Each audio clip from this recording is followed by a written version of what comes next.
time to head to the film room. Speaking of Ashley, it's time for Fran's Film Room. We bring in now our all-city NFL draft expert. Check out the Fran Duffy draft guide if you are a diehard on allphly.com.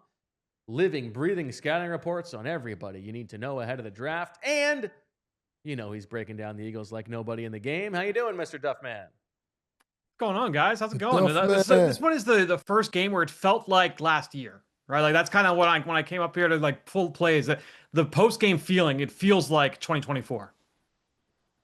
That's a good thing because they won the Super Bowl. Well, yeah, except I'm not here. I'm not there. Exactly right. Thank you for pointing that out. I'm in my upstairs office. Yeah, must be nice. Must be nice. Congrats on all your success. Yeah, before we get into the specifics here, Fran, I wonder what you think about the thing I said before about how it felt like this was the first game all year where they came into the game not being like, okay, this is the way we need to play on offense this week, and they sort of let the game come to them to some degree.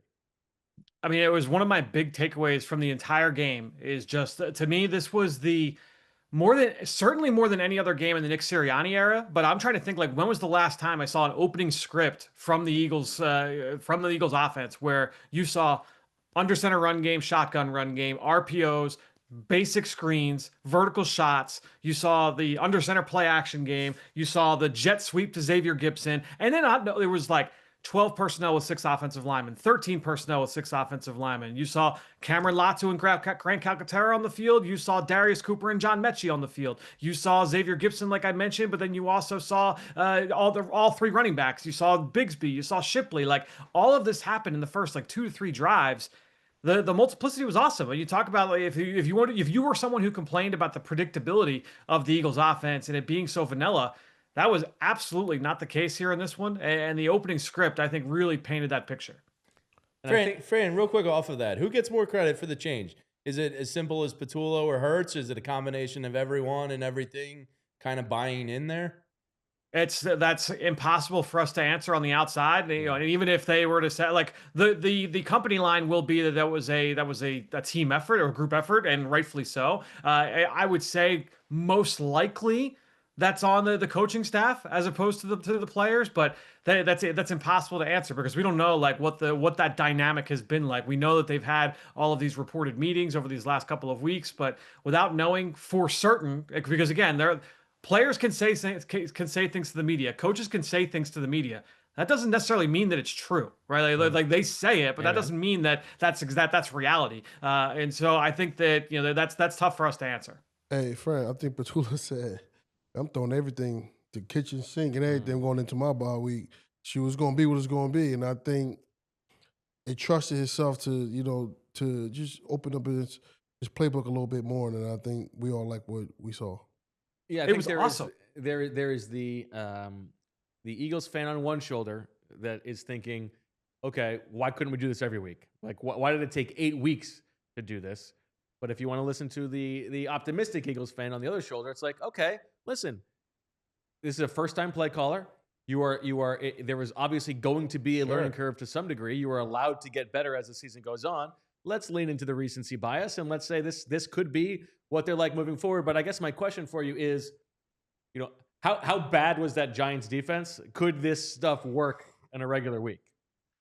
I think it absolutely can work in a regular week because these are things that we've been kind of pointing to. Like, yeah, you need to be able to do these things if you want to have easy offense in the NFL, because it's hard to kind of toe that line and say, this is the way we are going to play and we are only going to do these 2 or 3 things. And one of those things involves, like, deep balls outside the numbers with no motion, right? You know, if you're going to say, like, we are going to live that way, that's just that it's tough to sustain long-term success in today's NFL. And so, you know, incorporating all the variety from a personnel package standpoint, incorporating the motions and the under center looks and all of the things that I listed out, yeah, like that is absolutely sustainable. And so if they stick to that, I'm really excited about what this offense could be moving forward, especially if A.J. Brown's a part of it.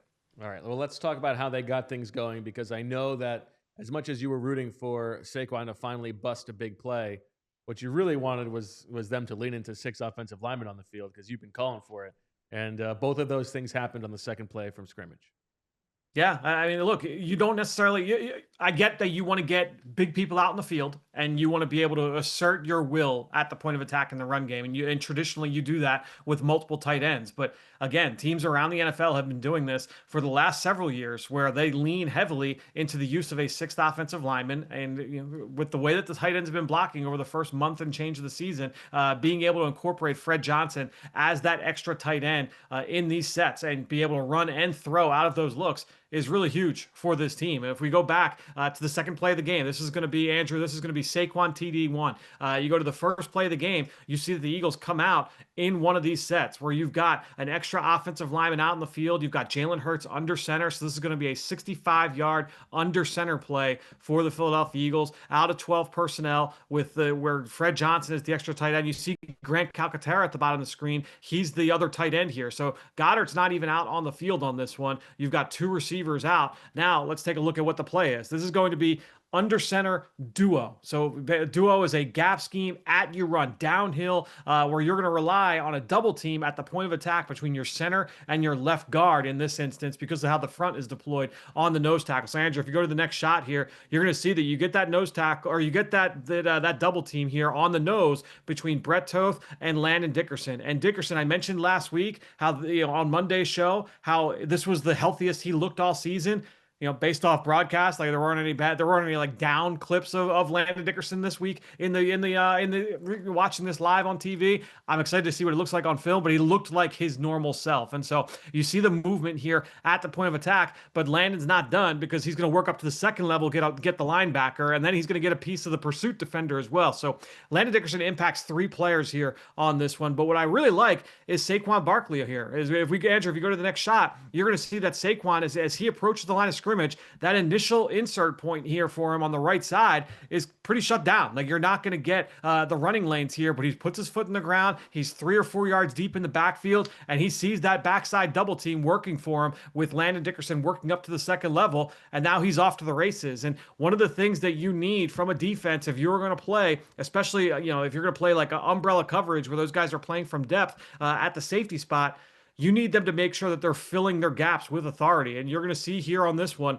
that the safety, Tyler Nubin, he's a little bit slow, filling from the backside, and then the angle is just erased here from Saquon Barkley. If we go to the next shot here, you're going to see Dickerson up at the second level on the backer. Saquon already has eyes for that backside safety. He's trusting that Devontae Smith is going to block the backside corner. He's going to do his job. Mailata has sealed off the backside end. So now you've got Barkley getting up to the third level. He sees that safety, and it's up to him to make him miss. And if we go to the last shot, you're going to see that he just puts on the Jets, and he makes Tyler Nubin, the second-round pick from last year, miss out in space just with pure speed. There's no wiggle here. There's no contact balance here. This is an understanding of angles, understanding of space, and I'm faster than you here on this play. And so Saquon gets the corner. 65 yards later, he's got his longest touchdown of the year.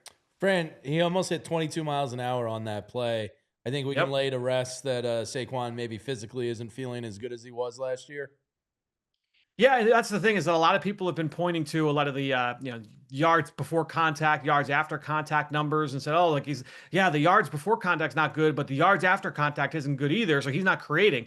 I will say, like, when you're getting hit at the line of scrimmage, like the whole point of that is that you are trying to take away momentum for the running back. And for a back like Saquon, it's harder for him to make people miss if that forward momentum is stopped early in the down. It's like a Derrick Henry thing. Like, he's not a guy that is going to, like, Shady McCoy was one, like, yeah, if you impact him late, he's got that creativity, that Houdini-like quality that he can make people miss in the back. Saquon's not like that. He's more of, straight line explosive. Now, he makes insane lateral cuts as well. It's not that he's completely stiff laterally, but he is more built for that straight line downhill explosiveness, and that's a good example there on that play. And that was not his only touchdown on the day, Fran. No. He also had a receiving touchdown, as it looked like Jalen Hurts read the blitz coming and knew exactly where his answer was. Yeah, Andrew, this will be Saquon catch. And this one, honestly, this was a busted coverage here from the New York Giants, but we'll throw it in just to show the recognition here from Jalen Hurts. He's going to have Saquon Barkley releasing out into the flat. Dallas Goedert is working up to the top. The way I imagine that this is supposed to go is that this is going to be a read for Jalen Hurts where, all right, it's a high-low read between Goedert and Saquon Barkley to the boundary side. And then he's going to have Jahan Dotson coming on a shallow cross behind it. And that, I think, would be, all right, if the coverage played out like it should, the ball's probably going to Dotson here on a shallow cross. Now, the Giants are blitzing here on this play. And so, Andrew, if you go to the next shot, you can see that you've got both linebackers blitzing. You've got all 4 down defensive linemen all rushing as well. That's 6 rushers. No one goes with Saquon Barkley. So now it happened that the drive before this was the Scottaboo touchdown where Patrick Johnson peeled off on Scottaboo and lost him out in space, and it turned into a touchdown. So Brady immediately pointed to Kayvon Thibodeau and was like, yeah, I think this is going to be on Thibodeau. It might have been Thibodeau. It also might have been either of these 2 linebackers that were responsible for Saquon as well. Like it was somehow that call was not communicated to the entire group. Somebody left Saquon wide open here, and it's just a great job. You go to the next shot here, Andrew. Jalen sees it quickly, and he's able to get it over the hands of the free rusher there in Kayvon Thibodeau, and he gets to Saquon Barkley, and Saquon walks into the end zone with ease. Nicely done by Jalen. And the Eagles continue to be nails in the red zone, which has been a through line for them all season long. Let's go to our next one sides. Here. Fran, what do you got for us? Yeah, let's go to the Dallas Goedert touchdown. This was Dallas slant here, Andrew. And look, this one, they go empty here and again, this is just kind of like you're sprinkling in a little bit of everything, a lot of variety here from the Eagles offense in this game. And I didn't circle anything. I almost want to just kind of point out, it's not just going out empty and you're trying to spread the defense out. You're also trying to get an understanding of like, all right, where are the matchups? What kind of coverage are they playing? So just from left to right, so bottom to top here, you've got Dallas Goedert at the far outside.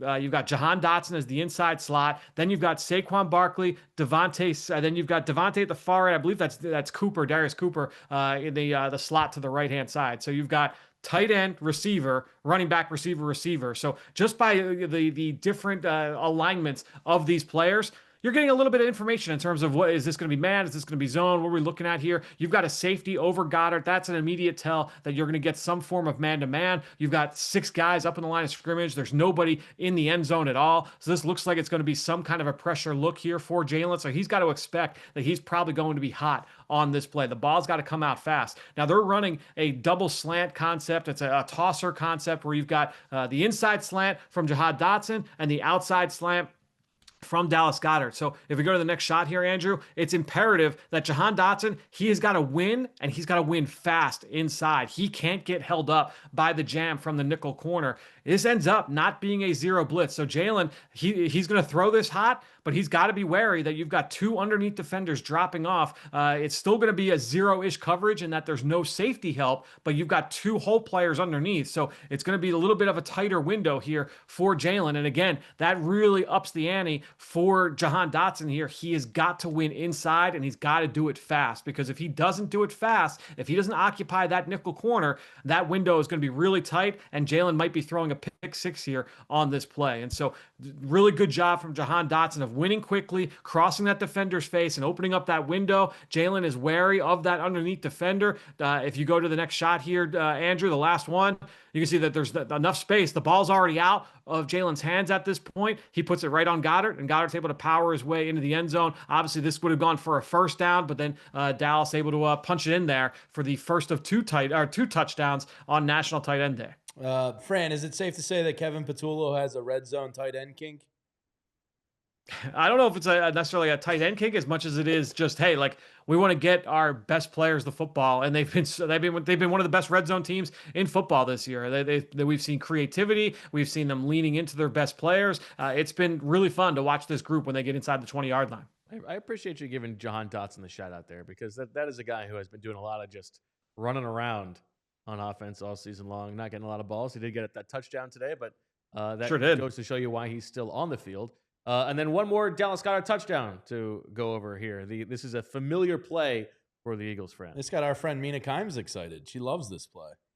Well, this was really fun, and it was one of those, as it happened, I was like, oh, like, I got like an audible reaction out of me as I was watching. But the big thing that I was interested after going back and watching it, like, all right, I want to hear what Dallas and what Nick Sirianni and Jalen Hurts say about this play. Like, if this was the design or if this was almost an ad lib between those 2 players. And let me show you exactly what I mean. This is a play off of what we've seen them run, a million times over the last few years. So you go back to 2021 with Nick Sirianni and Jalen Hurts making their maiden voyage together as a head coach and quarterback tandem. It's basically off their split zone action. So Andrew, if you go, this is Goddard RPO touchdown here. You're basically faking like it's going to be, it's not even a fake. You're reading if it's going to be an inside zone handoff to the running back. So that's Tank Bigsby in the backfield. Goddard looks like he's going to block Abdul Carter. He's going to block that backside defensive end, but Jalen's going to read it. I'm either going to hand this off or I'm going to keep it and throw it to Dallas Goedert. He's going to fake like he's going to block the defensive end, and then he's going to work towards the flat. Again, we've seen this 1,000,001 times over the course of their career together. So now if you go to the next shot here,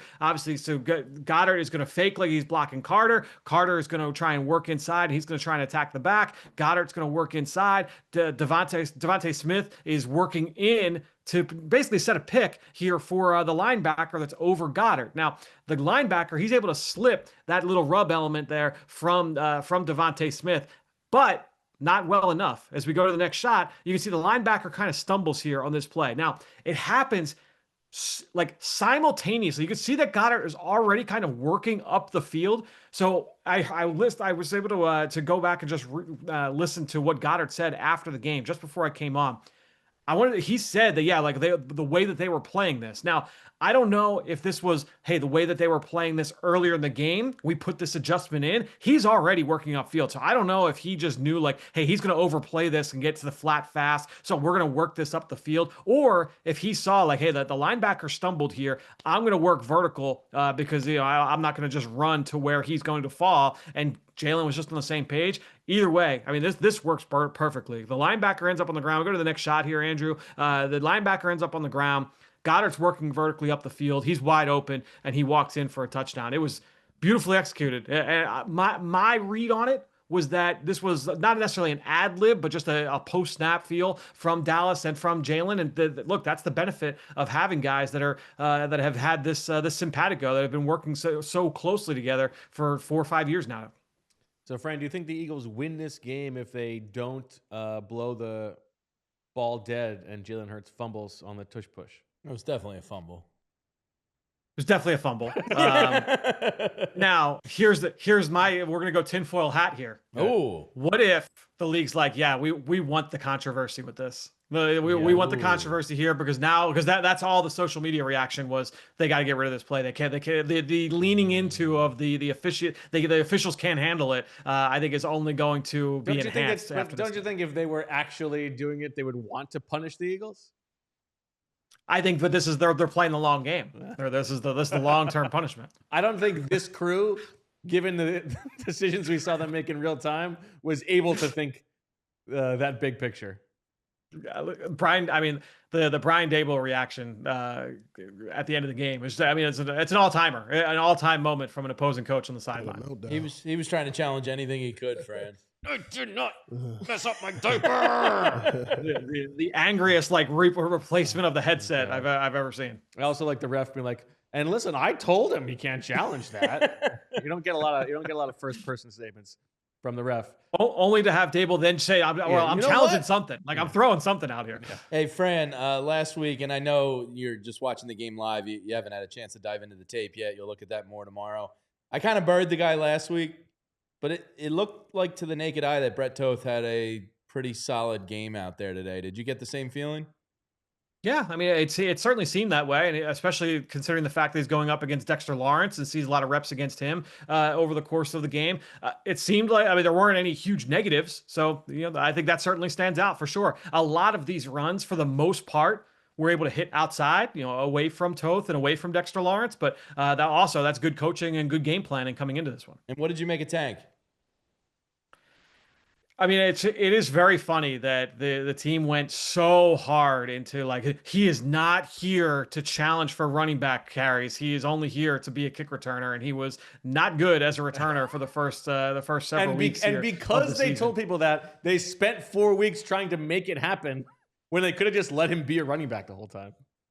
Yeah, and look, this is the Tank Bigsby that I was excited about when he was coming out of Auburn a couple years ago. Like, he's got that ability to be, I think of like Jordan Howard, I think of some of these guys that have been like the high cut, like straight line, hard charging between the tackles runners, like a little Bryce Brownish, which ironically enough, first time since Shady and Bryce Brown in 2013 that we saw two Oh. running backs go for 100 in the same game. But yeah, he's got that kind of he brings that element that the Eagles need. I can't imagine we see another AJ Dillon carry in an Eagles uniform.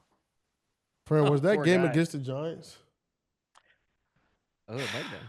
It might have been. I feel like it might have been a night game against the Giants at the link. I think that's right. And Bryce Brown always to the outside. With just whatever. Oh yeah, Whatever he could do, let me bust this thing to the outside. Oh man, Bryce Brown Had some was wheels. a freakish athlete. He was so fast. He was that so fast. He treated NFL football like youth football, everything to the outside. Yes, exactly. I mean, Bo Jackson Jr. Yeah, but if you see how big he is, he's like, there's no way he going outside. And then he would hit like right in front of the sideline and then just turn up field and run. Quick. It was like turn the corner. So, Fran, before we let you go, the Eagles don't play a game, I believe, right, before the NFL trade deadline?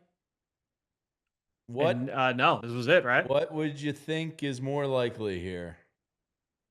Adding to that DN room or the cornerback too? I feel like I ask you every week, but the team evolves week by week here. They're not going to play football again before the trade deadline. What do you think? What do you know, Mr. Duffy?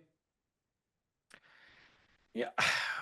I think that the supply and demand of pass rushers makes it a difficult market for the Eagles. I think that when you look at it, there are a lot of teams that are looking for pass rush help. And because it's going to be a seller's market, I think it's going to require an overpay if you're going to bring anybody of substance in. I think the addition of Brandon Graham and the incoming return of Nolan Smith, they might see that as enough. I don't know if that's right or not, but I think they might see that as enough. But obviously, look, I think anything's on the table with Howie. If I had to guess, I think it's probably more likely it's a corner. But that's a tough one. I thought you were going to make that an AJ Brown question. That would have gone against what you guys agreed upon before the last break. Yeah, no, we agreed. What AJ Brown thing? I do want to know just generally what you thought about this defensive performance, because we in the kickoff show, you broke down the things that the Eagles defense did not do against Jackson Dart and Cam Scadaboo the first time around. Now, you feel bad for Scadaboo suffering that injury, but what did you see from them from just like a tackling and a want-to standpoint today? I think they responded exactly the way you wanted them to respond. I do agree. You mentioned at halftime, like there were a lot of snaps where, Jackson Dart did have a lot of time back there. There were, however, a lot of those snaps where, they're running stunts to kind of contain and mush rush him, where it's not necessarily like, hey, we want to try and create quick pressure. The Jalen Carter sack does come to mind on that one where, he's not like looping around as a I'm going to try and get home as a winner here. He's there kind of lying in wait for as the coverage kind of locked down on the back end. So there were a handful of those kind of rushes there from the defense, but this group responded the way that you were hoping they would respond after two Thursdays ago. All right. I mean, it's hard to say based off the tape, but I thought Ringo did okay in this game. Look, that receiver room. That's not Amani Toomer and Ike Hilliard walking through that door. So it's that's not a great receiver room right now. Not even like Steve check the box. Smith. Well, listen, listen. It's a confidence booster for him though, going into the Bible. That's it. Yeah. Okay. You gotta make the bad receiving cores look bad, and that's what they did tonight. All right. Well, Fran Duffy, nobody does it better. That's the Fran's Film Room, presented by Ashley. We will look forward to talking to you tomorrow at 2:00 to get really into the weeds about this impressive performance. And just so you know, just under the gun, Fran, a super chat from Nikki coming in with a Fran. Thank you, Nikki. Thank you, Nikki. Thank you, Fran. Check out the Die Hard Draft Guide. Subscribe to the Draft Newsletter. And if you want to, if you're just now hearing about it, first of all, give a little a pitch, because people don't necessarily know just how dynamic and in depth this thing is, and then I'll tell people how they can How get it. sick in the head you are. But yes. Yeah, I mean, look. You could sit on you're watching college football on a Saturday, and you're like, all right, who are the top prospects I got to be watching? You literally open the Die Hard Draft Guide. You plug in Oregon, you plug in Penn State, whoever you're watching, and all the top prospects that I've evaluated so far will show up there, right on your screen with full scouting reports, strength, weaknesses, scheme fits, and pro comparisons and numbers. Like I've done deep dives on over 150 players so far, getting ready for next spring's draft. It's look, it's constantly evolving. I'm in there adding information this morning from last night's game. So this is going to be a living and breathing document, very much so. Fran, you're gonna have all the NFL agents logging on to it. You're not kidding. And if those NFL agents, I don't know, wanted to get in at a good price. Exactly right. Fran, we have this 55% off deal. This guy, right. Brandon Graham's returning, 55% off. It's an all-time low price for you to get in to get the full Fran Duffy draft guide and his mental illness of college In addition scouting. to E.J. Smith and Les Bowen And and Charlie merch. O'Connor and Kyle Newbeck and all the merch and all that stuff. It's such a good It's deal a right now. no-brainer. So hop in, grab the BG is back special for the Die Hard membership. Thank you, Fran. Talk to you tomorrow. Appreciate it, guys. All right, Yep, Fran. talk tomorrow. See you, Fran.